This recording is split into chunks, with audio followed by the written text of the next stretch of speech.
Hi, it's Chrissy, and I'm back again for Cleft and Craniofacial Awareness Month.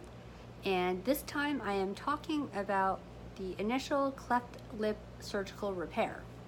And this is typically done about three to 6 months after birth, after the NAM procedure, which I talked about in another video, and if NAM is done. And what the doctors will do is they'll monitor the weight and nutrition of the baby to make sure that there's no breathing issues.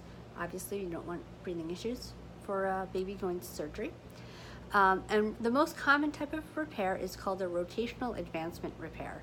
And they take the two sides of the cleft lip, they cut it open, and they sew it back together. And they want to make sure that all the muscles and tissues are all meeting up right, because they want the lip to work properly like anybody else's lip, even though there'll be a scar there. And they may also do some basic nasal repair work.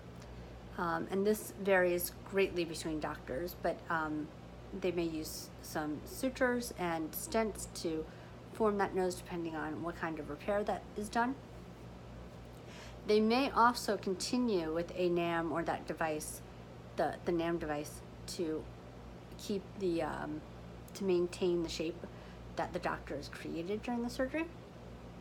And one of my favorite parts about when I was reading about this cleft lip repair is that they put some often padded restraints on the baby's arms, and that's so that they can't touch the site of surgery.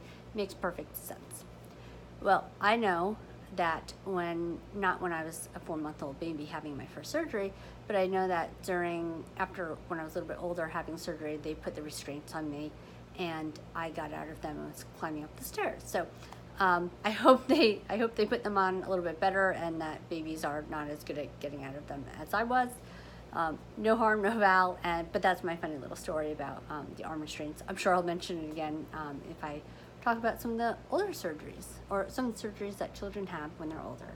So thanks for joining me for this educational piece for Cleft and Craniofacial Awareness Month. I appreciate it. Thanks so much.